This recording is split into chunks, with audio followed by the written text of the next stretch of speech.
Hello, everyone. This is Dino Chris from Prehistoric Facts, and this is Prehistoric Facts special episode number 232. We're going to be talking about a herbivorous dinosaur today, and that herbivorous dinosaur is Jobaria.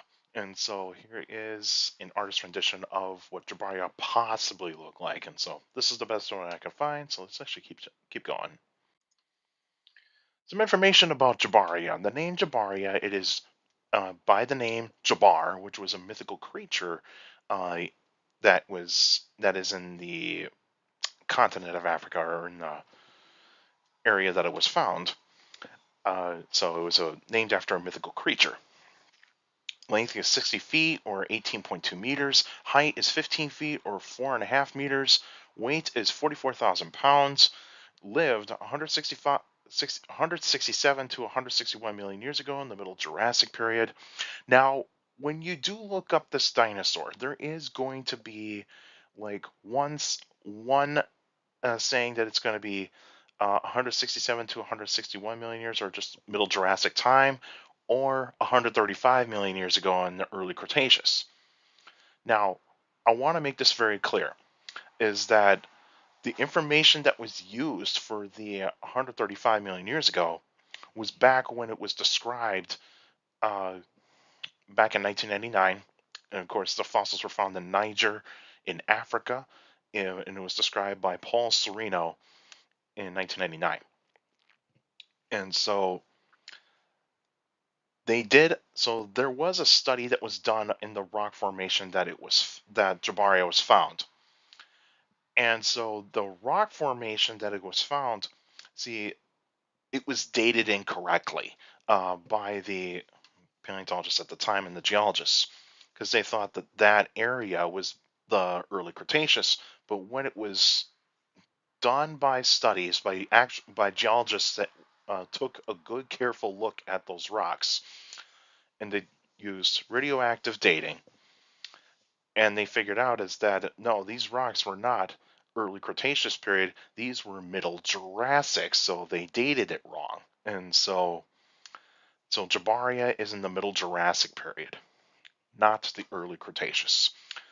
Even though Paul Sereno still claims that it is 135 million years ago, but in his website, but from what other paleontologists are saying is that no, it's Middle Jurassic, and so right now it is Middle Jurassic. Jabaria lived in the Middle Jurassic period, and so here's a map of Africa, and you can see where I have the country of Niger is highlighted. It is this orange country right here in northern Africa, and so that's where the fossils of Jabaria have been found. And then on the top right corner, you can see the size comparison of Jabaria to a modern human. It is a large dinosaur. It's a large herbivorous dinosaur, part of the sauropod family. And here is a skeletal diagram of the holotype specimen.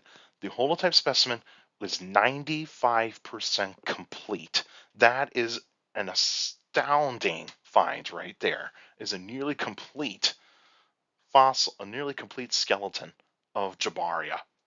And so they got a true size, weight, and height from this animal. And so that's amazing that Paul Sereno got to find one of the most complete sauropod specimens that has ever been found. It's one of the most complete. It is not the most complete. That belongs to a juvenile Camarasaurus. And so, yeah, this is an amazing find right there. More information about Jabaria. It is part of the Sauropoda or sauropods, so the long-necked dinosaurs, and it's part of a primitive form of sauropods called Eusauropoda. So these are primitive sauropods. So these are not like the sauropods that we all know from, like, say, the late Jurassic and even the titanosaurs in the Cretaceous period. These are these are like the earliest sauropods, so like very first type sauropods, and so these were very, like, say, medium to large size, and so Jabaria is part of the large size. Jabaria has somewhat of a shorter neck compared to other sauropods. So a really good comparison would be like Camarasaurus. Camarasaurus has like a medium to long, medium to long neck, and so it's kind of in that type of way, but it's not related to Camarasaurus. A it is a sauropod that does have somewhat of a shorter neck.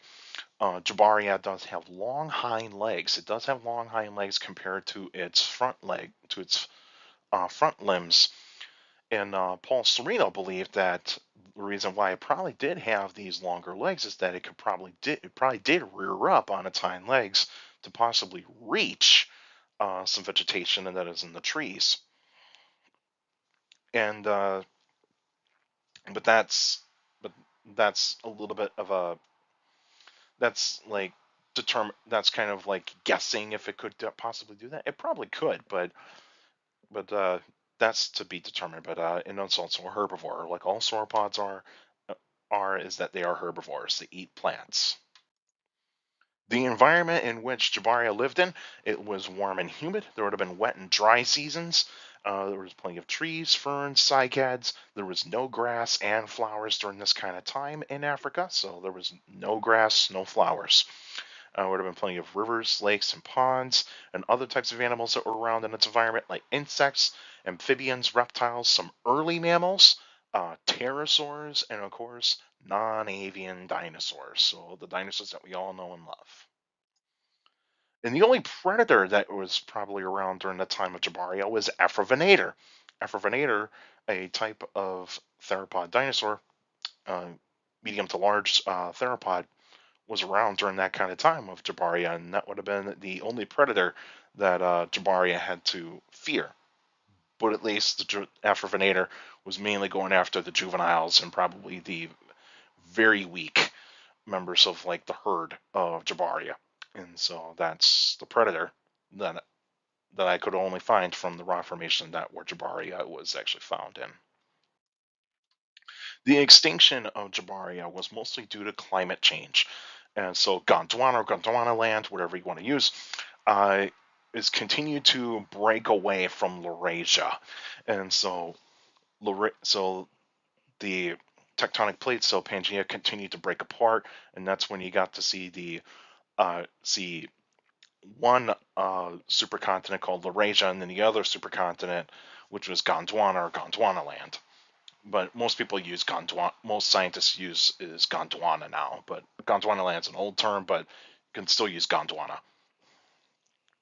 And so yeah, so the Gondwana continued to break away from Laurasia.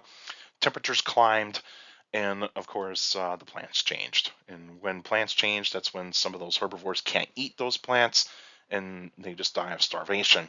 And of course, some of the newer sauropods, which would ultimately become the the sauropods that we all know, to show up and actually eat those plants. And so that's mostly how Jabaria went extinct. It's mostly due to climate change.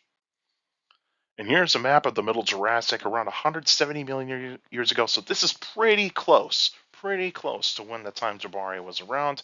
And you can see that red circle, that's where the fossils of Jabaria are found in Africa.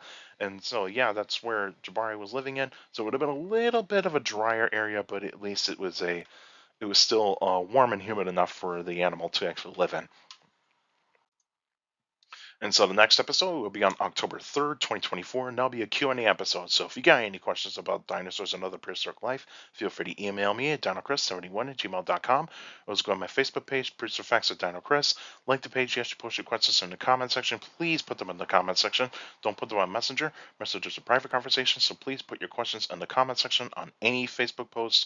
And also for you YouTubers out there, like the video, subscribe to the channel. According to my analytics, a lot of you guys that are checking out my channel are not subscribed yet, so please feel free to hit that subscribe button and also hit the like button on this video and other videos as well, because that's how the YouTube algorithm works now. Is the more likes the video gets, the more likely it gets spread out to people that are interested in dinosaurs, prehistoric life, paleontology, and geology in general. So please feel free to do so, and also share the videos, share the channel to anybody that is interested in dinosaurs, prehistoric life, paleontology, and geology in general. So please feel free to do so, and also hit that notification bell so that way you can get weekly notifications of every video that comes out. And also for you YouTubers out there, feel free to leave your questions in the comments section section because I do read them all. All of you that are sending me questions via email, Facebook, and YouTube, you guys are awesome. You're giving me some great questions for the Q&A episodes. Keep up the great work. And also make sure you keep your questions short to the point. You can also follow me on Instagram at dino.chris.pf. I'll post pretty cool stuff on there. You can also follow me on Threads, same thing, at dino.chris.pf. I'll post pretty cool stuff on there as well. Also, take care of people around you. And also, for your younger people out there, to make sure listening to your parents, your teachers, and your guardians. It's the best motivation you could have a good education. It's very important to have a good education. So with a good education, you get a good job in the future. That's it for now, and I'll see you guys next time.